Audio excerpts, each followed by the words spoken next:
Welcome to the great promise of closer U.S.-Somaliland ties, an address by His Excellency Musa Bihi Abdi. Please welcome the President of the Heritage Foundation, Dr. Kevin Roberts.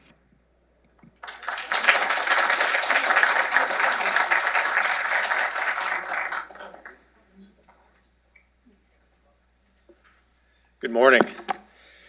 Those of you tuning in online, it may not be morning where you are. Hello. Welcome from Washington, D.C. Your Excellency, welcome.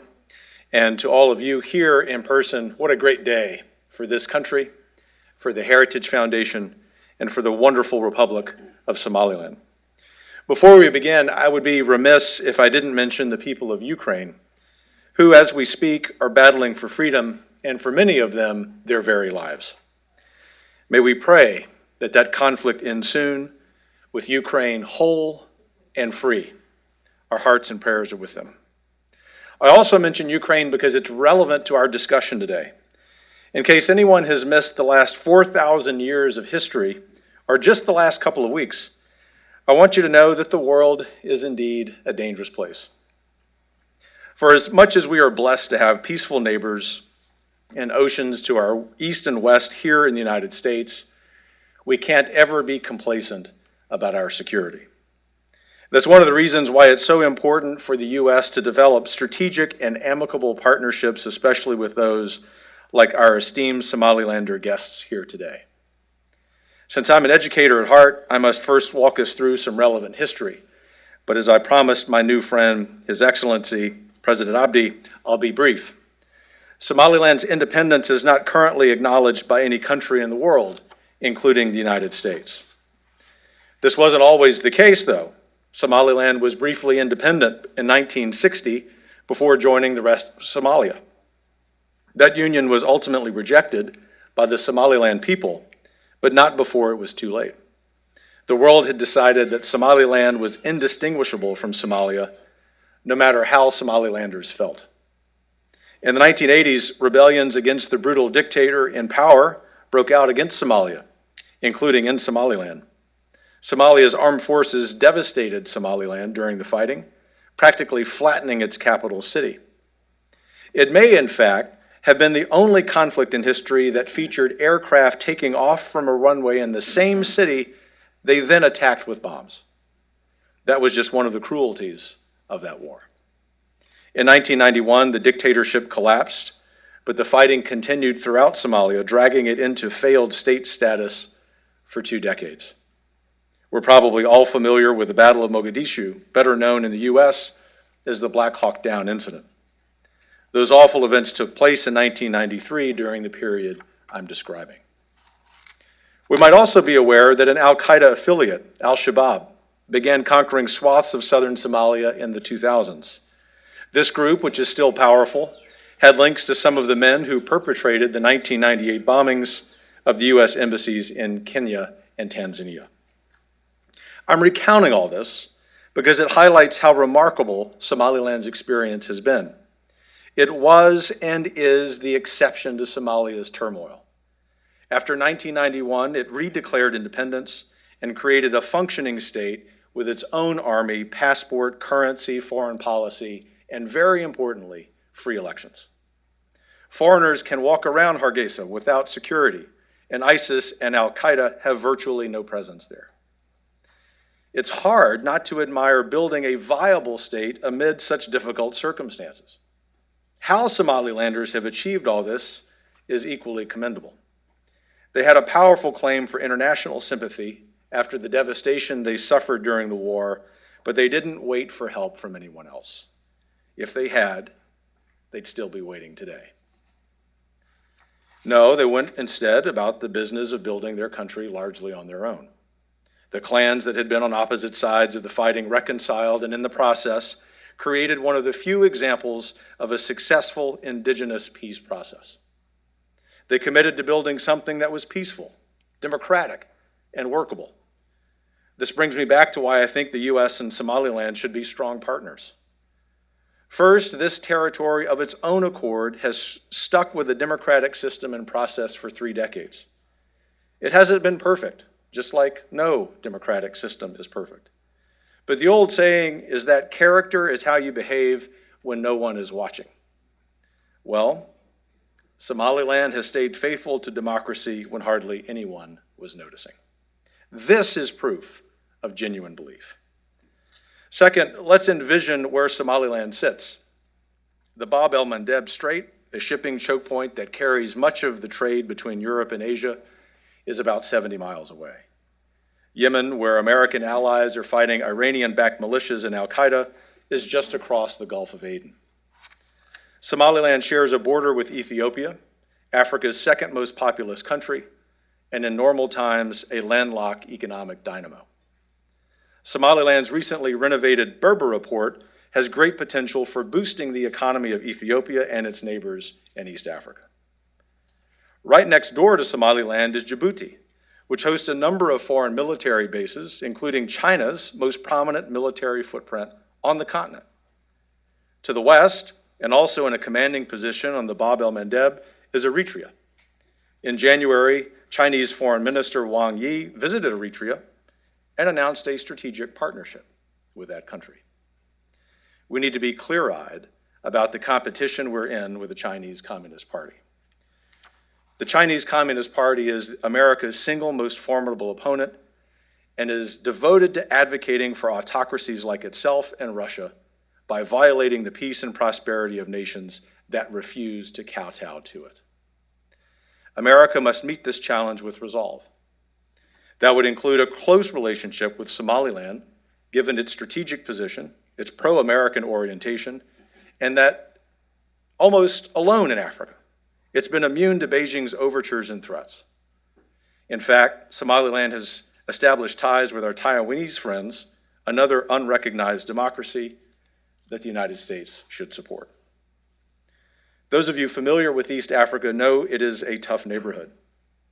Sudan's hopeful democratic transition has been sabotaged by a coup, one of the leaders of which, by the way, was recently in Russia to strengthen ties with Putin's criminal regime.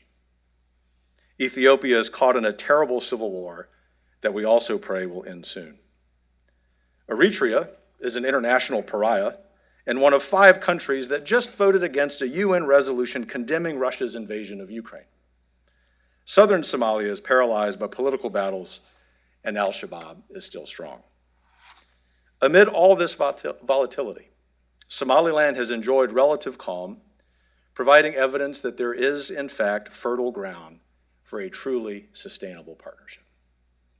Finally, I believe, and call me crazy, that American policy is most effective when it is tethered to reality.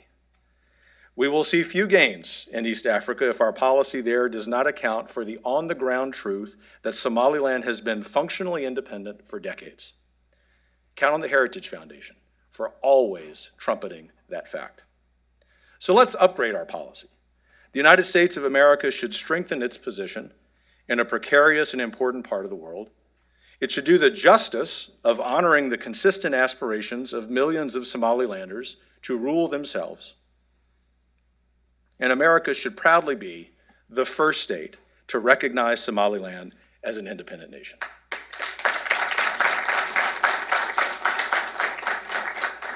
We look forward to that day.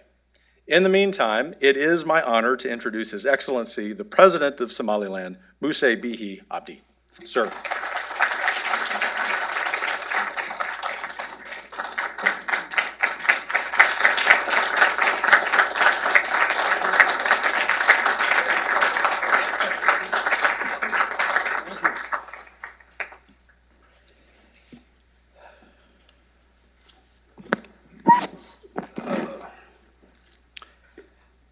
I would like to extend my sincere gratitude and appreciation to Dr.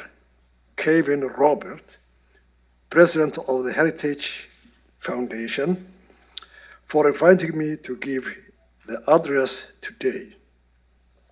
The Heritage Foundation stands out among the America's leading public policy institutions to promoting a truly interdisciplinary approach to understanding the politics of the and economics of East Africa. It is therefore a great pleasure and honor for me to exchange views today on Somaliland and the future of our region with such a distinguished participants. Ladies and gentlemen, today the whole world is a laser focusing on the tragedy in Ukraine. The shelling, the bombardment, the destruction, the death, the mass suffering, and the largest refugee crisis in Europe since the World War II. Today, the suffering of the people of Ukraine is unfolding in front of our eyes with the help of the 24/7 news cycle and the social media. For us, as Somalilanders, the tragedy is reminiscent of the genocide committed against our people 33 years ago. A tragedy I myself witnessed firsthand, on which over 50,000 of our people were massacred in the hands of Somalia government at that time. And millions of our people became either refugees or were internally displaced. We feel the pain and the anguish that the people of Ukraine feel today because we went through the same experience. Only in our case, the genocide committed against our people was hidden from the world, as at that time there were no 24/7 days news cycle and the social media. However, the better memory of what we went through is forever be memorialized in the minds and will never be forgotten by our people. Ladies and gentlemen, I come here before yesterday to tell and to talk about my country's progress, challenges, and the role our country plays in the security, stability, and economic development in our region and beyond.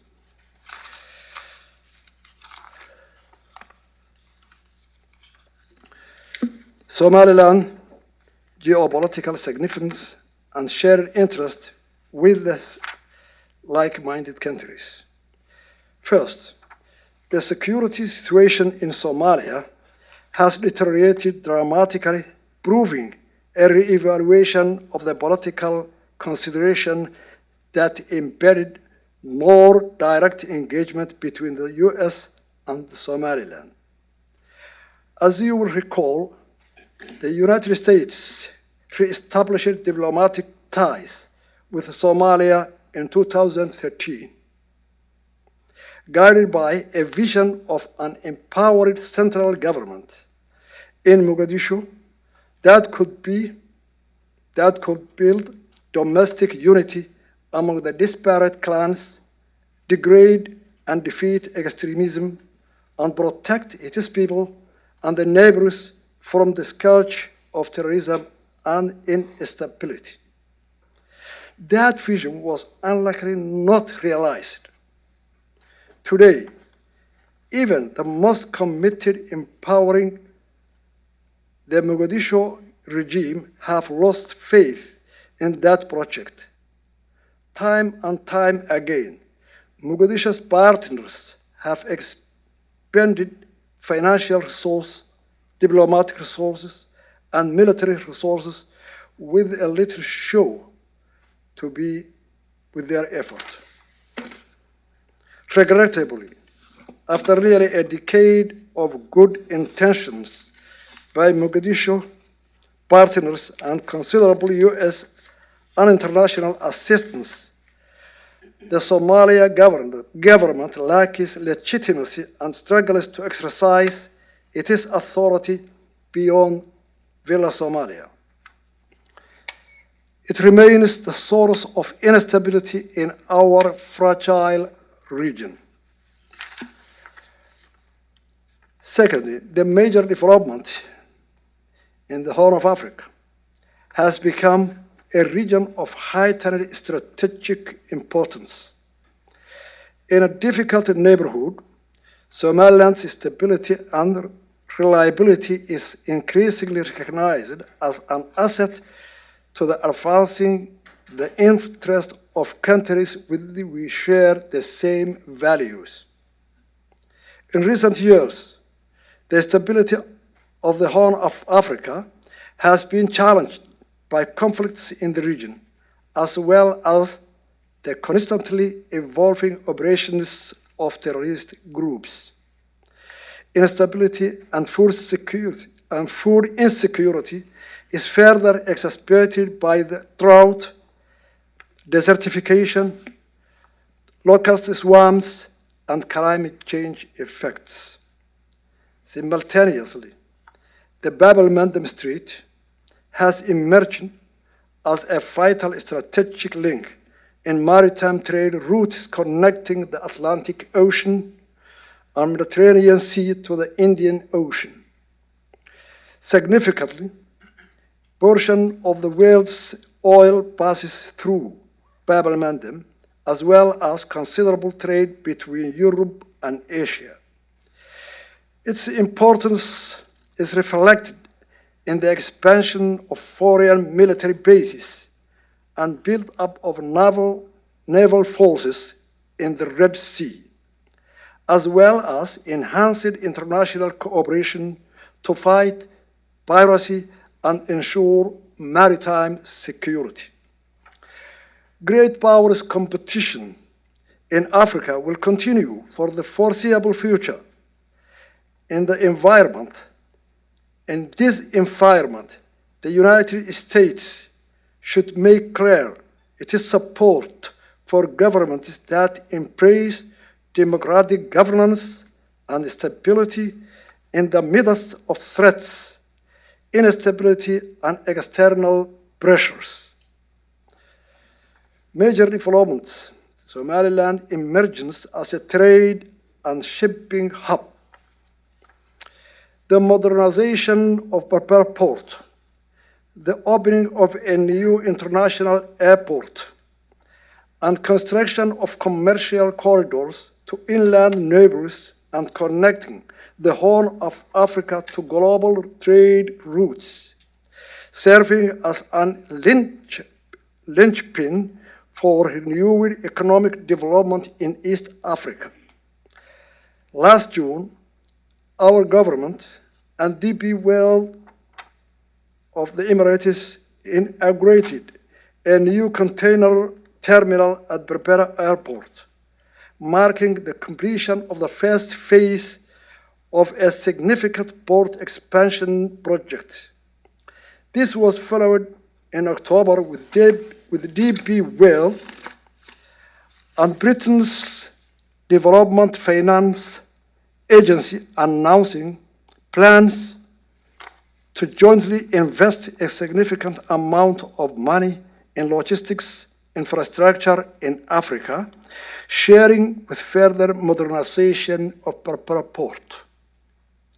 These investments, combined with the ongoing challenges in neighboring countries, make Somaliland the most stable and reliable conduit between much of East Africa and the world's major shipping lines.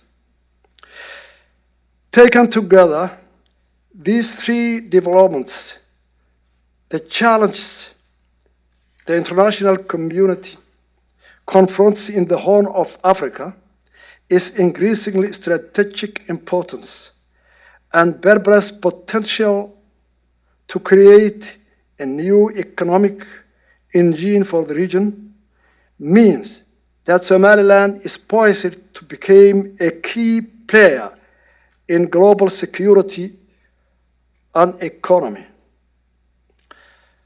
Somaliland and Somalia, or Somaliland dialogue and Somalia.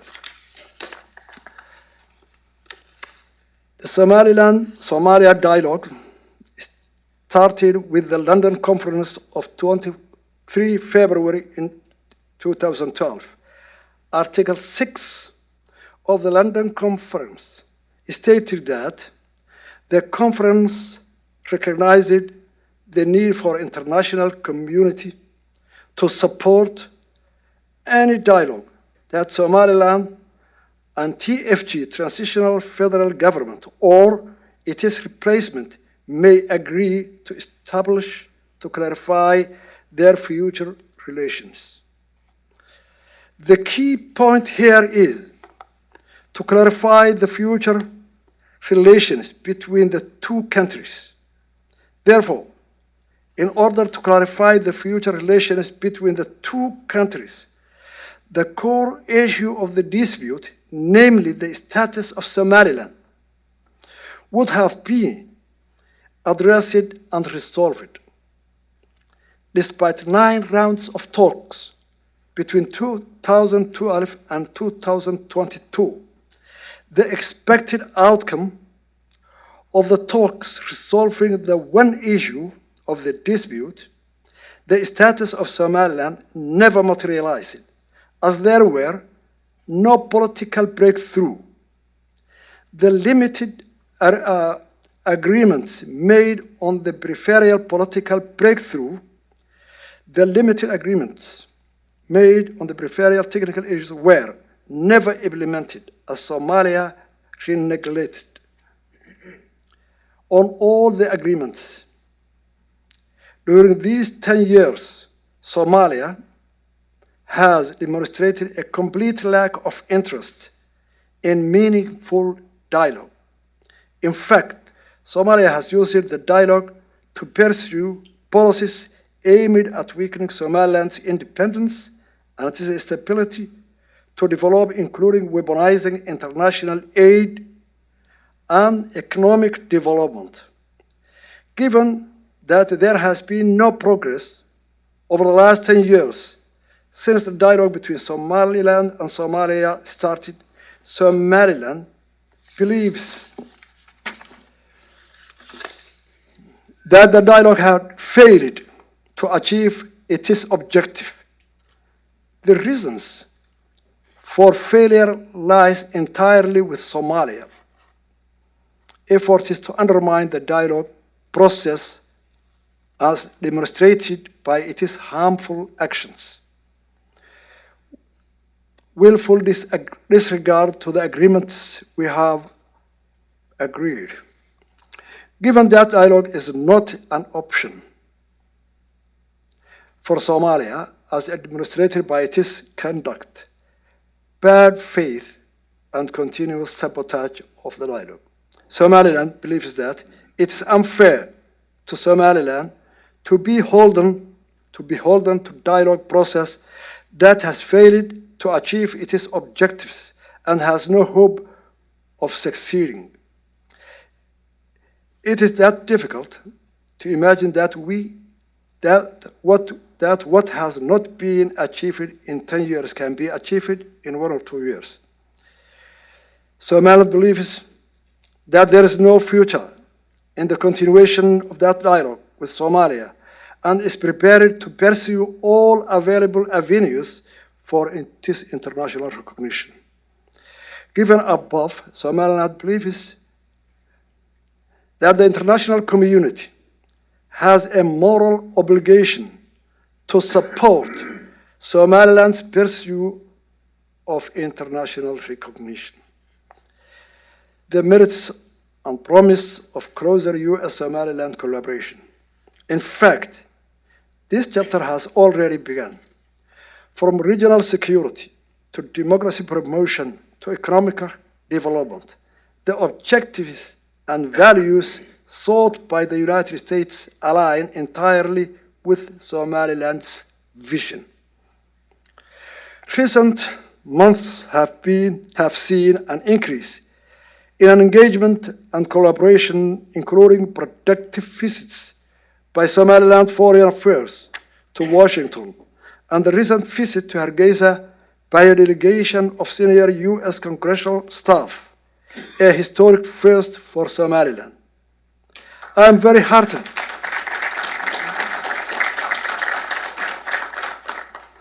I am very heartened by these developments, by sustained direct dialogue and partnership is needed if we are to effectively address the growing challenges and truly advance our shared security, economic, and governance objectives in the region.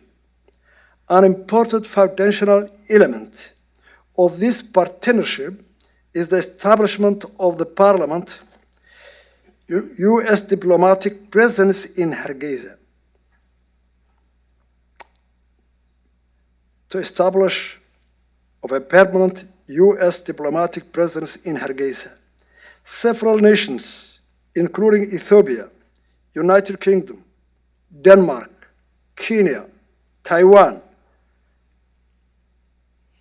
Turkey, and the United Arab Emirates have diplomatic offices in our capital, and the United States of America should join their tasks, their ranks.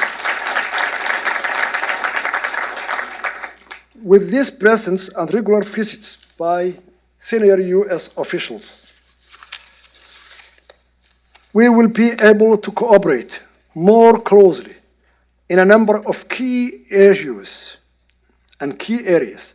Let me briefly highlight few areas where Somaliland's capabilities and proven track record can be valuable resources for like-minded countries. As I noted earlier, Somaliland has successfully deterred threats to our homeland and piracy in our territorial waters. Our Coast Guards works with partners such as the United Kingdom to guarantee the safety and the security of maritime trade through the Red Sea and the Gulf of Aden. We work with foreign partners and international NGOs to minimize illicit trafficking and smuggling networks. We have much to offer in terms of community-based security, successes, and closer collaboration with the United States on these efforts would advance shared interest and strengthen its needed presence in the region. Similarly, our recent modernized infrastructure, particularly the Port of Berbera, is well positioned to support security operations, logistics, and humanitarian aid, as well as expanded commercial opportunities throughout the region.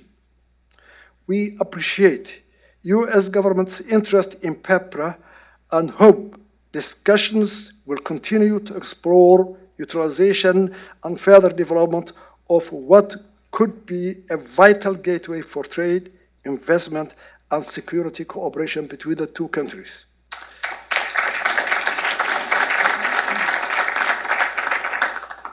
On governance issue, Somaliland's democratic government is the only, I will say again, it's the only one of its kind in the region.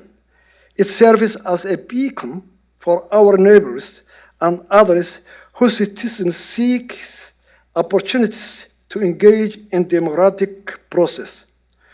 Over the last 30 years, we have built our democratic norms and institutions and ensured more free peaceful transition of power. We are aware that there are still certain issues to be addressed to ensure that our electoral process is more perfect. We are working on ways and means with our laws of enhancing the role of women in our political process and increasing their participation as candidates in future elections. Somaliland has much to offer, others seeking to build their own democratization process, from updating voter registration systems to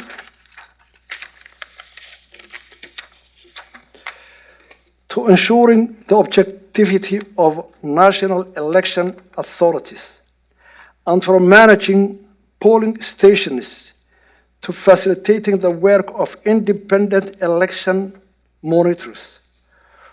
We have 20 years of practical experience to share.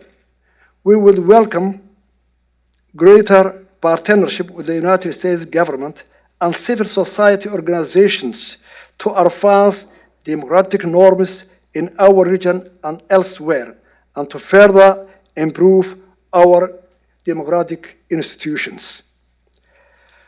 In a troubled region that has experienced significant setbacks for democratic governance and continues to face serious threats from terrorist and other violent extremist groups, the successes of Somaliland are not small achievements. Our friends in the United States understand this, and we are grateful for their continued engagement and support. Yet, this is just the beginning. We can and must work more closely together if we hope to compete with and overtake these who seek further instability and dependency on our region. There are so many practical and important steps we can take, and with each one, Somaliland will demonstrate to our partners and the world that our ultimate goal of international recognition should be granted. As an equal with other nations, Somaliland will be able to contribute even more effectively to a sustainable and prosperous future to the Horn of Africa, building in our own experience in foregoing an oasis of stability and long troubled region. The road ahead may be long, but I'm sure and confident that even that Somaliland will be able to count on us, that will be able to count on US support as we pursue shared objectives and journey toward our long deferred destination is a free, sovereign, and democratic Somaliland country. Thank you very much for your attention.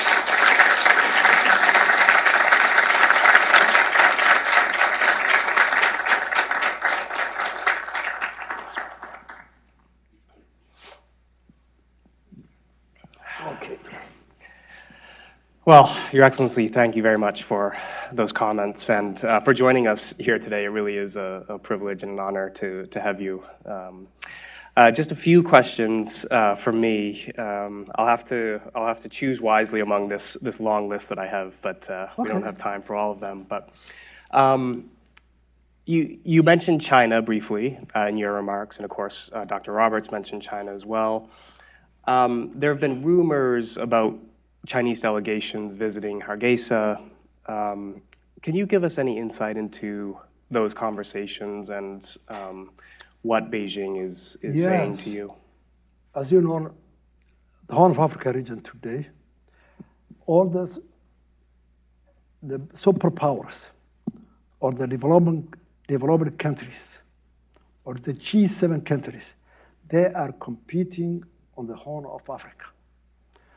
And every government, China, USA, UK, Soviet Union, every government is trying to get the influence of a nation in that region for their national interests.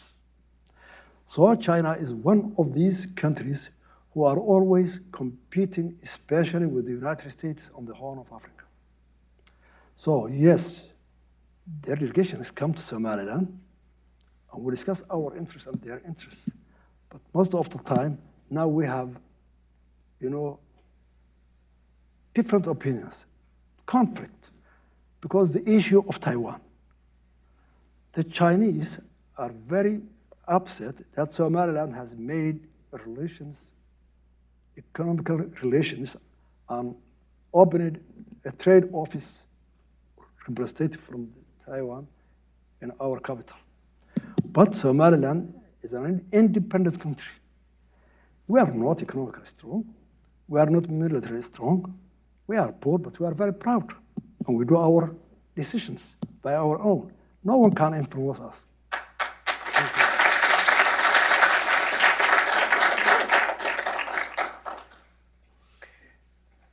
Thank you for that. You mentioned how proud Somaliland is and Yes. independent, and that's clear if you study Somaliland's history at all. One of the things that strikes me, and one of the reasons I believe that the United States should recognize Somaliland, is that I don't see any future where Somaliland willingly rejoins or joins southern Somalia. Do you agree with that? Do you see any scenario where Somaliland would willingly join with southern Somalia? I am not clear the decisions of the United States of America about Somaliland. But I hope, and our people are expecting to have a close engagement with the United States of America, because we share certain values. First, we share the history. Somaliland was a British colony, and USA was a British colony. The Americans fought for their independence, the same way Somaliland fought for its independence. We have the same culture, the language, and most of behaviors based on UK culture. Second, Somaliland and Somalia will not join and will not be again, will not share a union for the foreseeable future. Why? Our mentalities are different.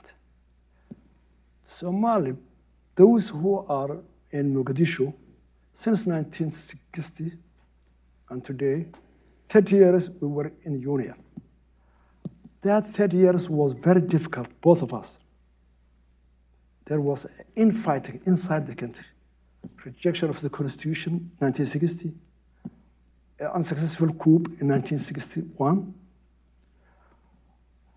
Those in Mogadishu, they believe it, and they believe today, and it is in their mindset that Somaliland is a small region of Somalia.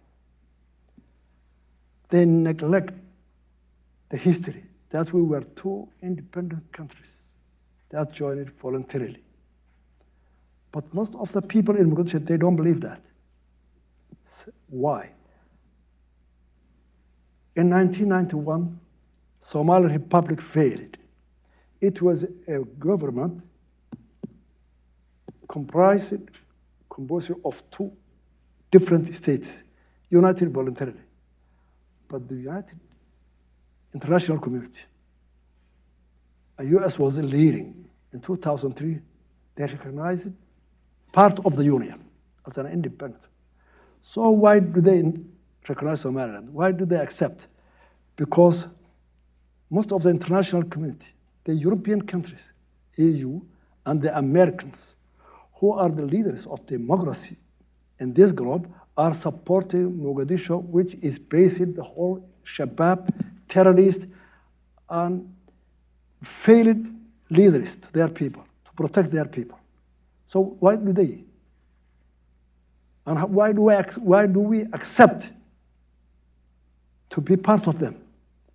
Since they are not agreeing that we were equal, two states who joined together.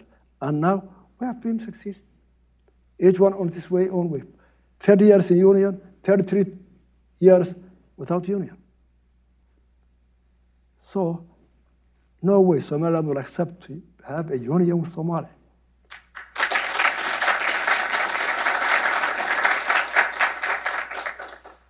I thought you might say that. Then why do you ask me? I thought the people should hear what your answer would be, and you gave it very well indeed. You mentioned the African Union. Why do you think the AU has taken the position that it has on Somaliland? Especially, they've sent fact-finding missions themselves and have recognized the uniqueness of Somaliland's case. Why do you think there hasn't been any action at the African Union on Somaliland? Very simple. The problem of Africa as a whole is the problem of colonization. Some leaders of Europe at that time, they were in Berlin, so they took a pencil and they put on the map of Africa. They never considered the ethnicity, the culture, the governments or the kingdoms who were there in Africa. So simply they divided that pencil. So they created a problem, which will take for a long time. A mother is here, her son is the other side of the boundary, a husband is here, his wife is the other side of the boundary. And that problem has the whole of Africa. So the African governments in 1963 in Cairo, they accepted, yes, we cannot solve this problem nowadays.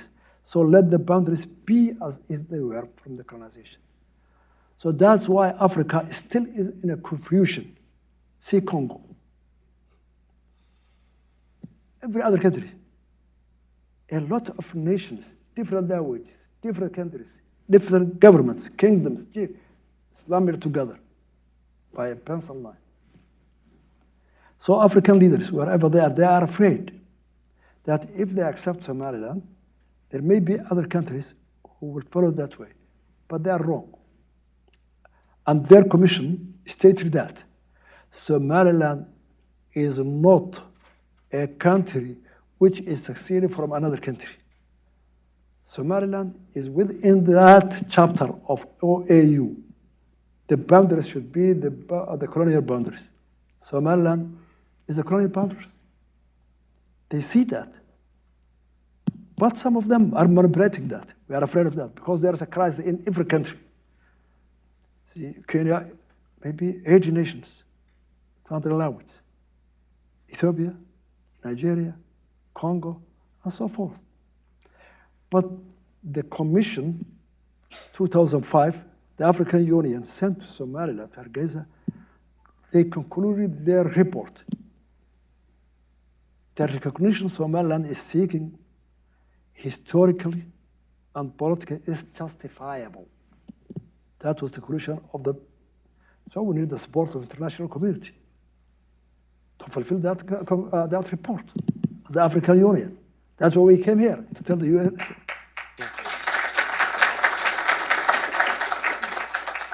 Yeah, I'm not sure the AU listens to the United States much, but perhaps we can put in a word. If the United States government, just not to talk, just if they look at Somalia, the Africans will come together too. They will support. We know the power where it is. So obviously, Ukraine is on many people's minds. You referenced Ukraine and the awfulness of the Russian invasion.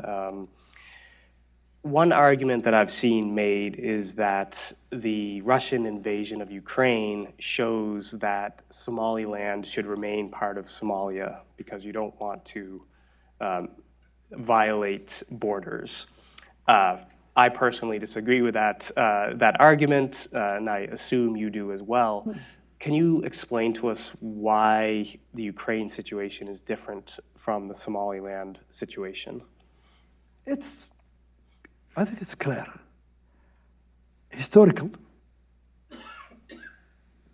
The Ukraine was a part of the Soviet Union. Then, when the Soviet Union collapsed, well, maybe 25 or 33 countries, they have got their independence, just like colonials from the African countries. So, Ukraine is an independent country since 1991 with its borders. But they have a cultural relations with the Soviet Union. The language, the culture, the heritage, they share it. And they are close neighbors.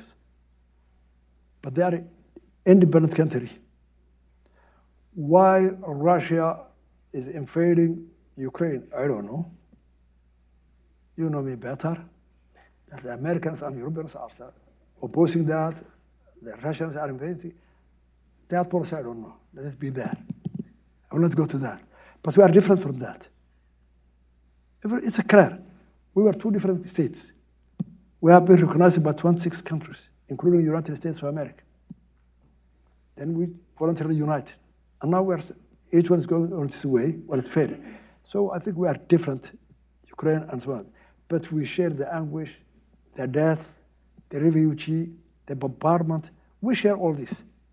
And we are well experienced. We were the first witness, most of us. So we feel it, and we are very sorry about it. And we don't support it to bombard cities, women, children. That's not a war. That's a massacre. It's anti-humanitarian. So we don't accept that, and we'll never support it. But politically, we are different. But we share with the people of Ukraine the suffering. That we have experienced. And still, we are suffering for 33 years. We share that agony together. But politically, we are different. I hope you know it well.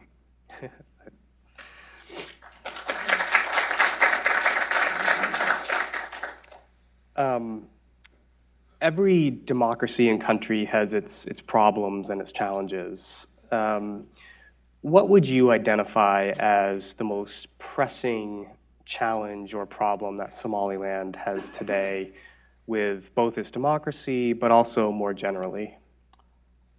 The challenge we have, the democracy is first, Somaliland has no industry. Our resources are very meager.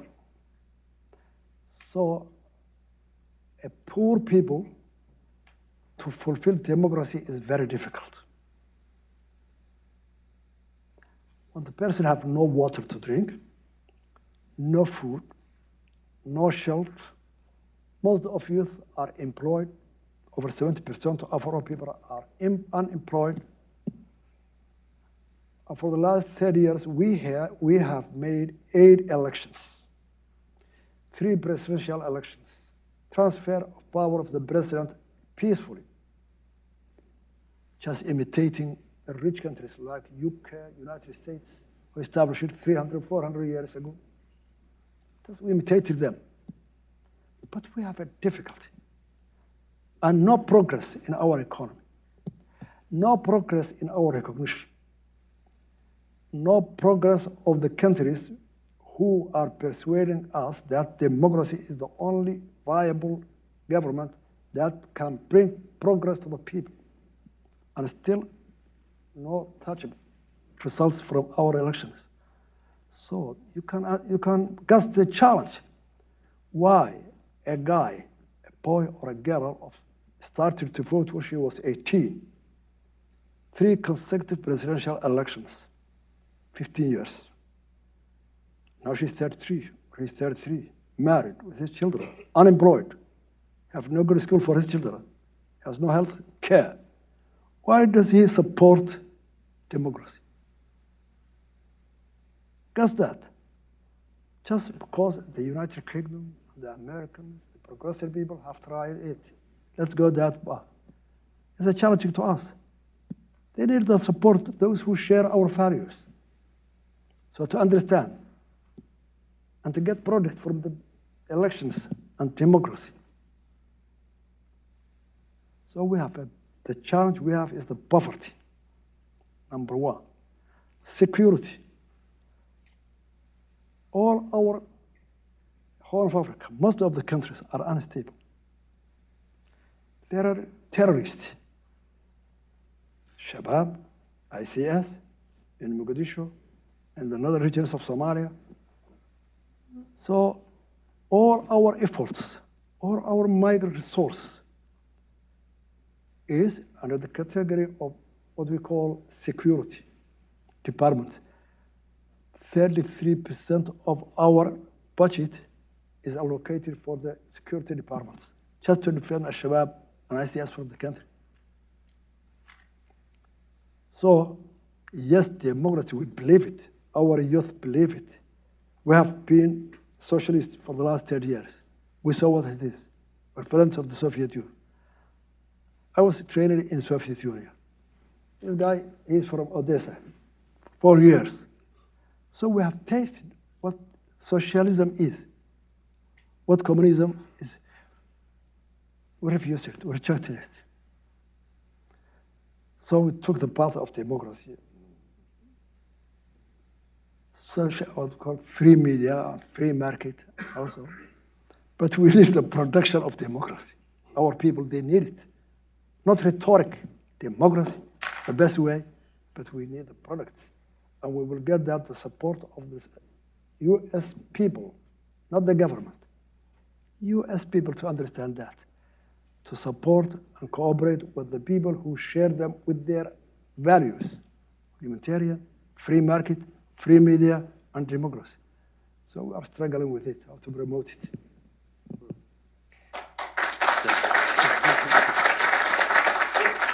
Well, you certainly know your audience, singing the praises of democracy and criticizing socialism. It is a factual. The final question, we're already running out of time here, unfortunately, but what are you most proud of? Somaliland has a lot to be proud of. We've already discussed a number of those things. If you had to choose one element of Somaliland's experience, what would you say this makes me most proud?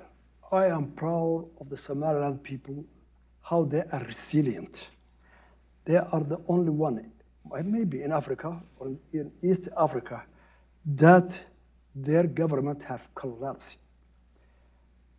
And no one can imagine when the government collapses. All of a sudden, think you are in Washington, there's no police station, there is no bank, there is no electricity. There is no jail to put the criminals. How do you think that? We started from there. Even without water in our cities. Our people, they came back from the camps, refugee camps from Ethiopia. Thousands and thousands of them. And they came their homes, destructed by air and bombardment of tanks. Their people, their sons, their old maybe fathers are still their body death in the houses, not buried, 2 years. They started from there. First, to make peace, to build institutions for their security, to rebuild the station police, to fetch for water the people, to start schooling, education, under the tree. There is one of our delegates who was learning under the tree for his first 10 years. He's with us. From there, we started to build a government institutions with a very meager help from NGOs. No government in the globe have helped us. And you know, we are very poor people. We have no industry. We have no oil. We have an oil and diamond, but we have not still explored it. So our people are very resilient. They are people who can survive with every situation. And their belief they can do it. They can do a government. And we made a government. The most democratic, the most peaceful in the Horn of Africa. We built it for 33 years. And I'm very proud of our people. Men and women.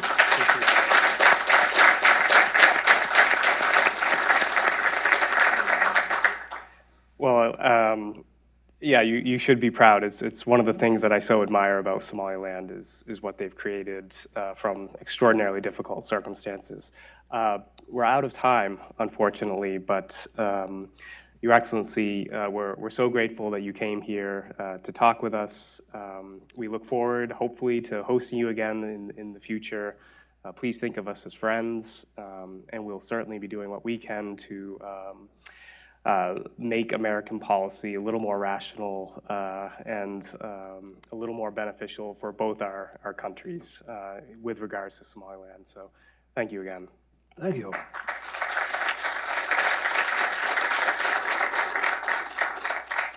It's a great pleasure to me to be in Washington again.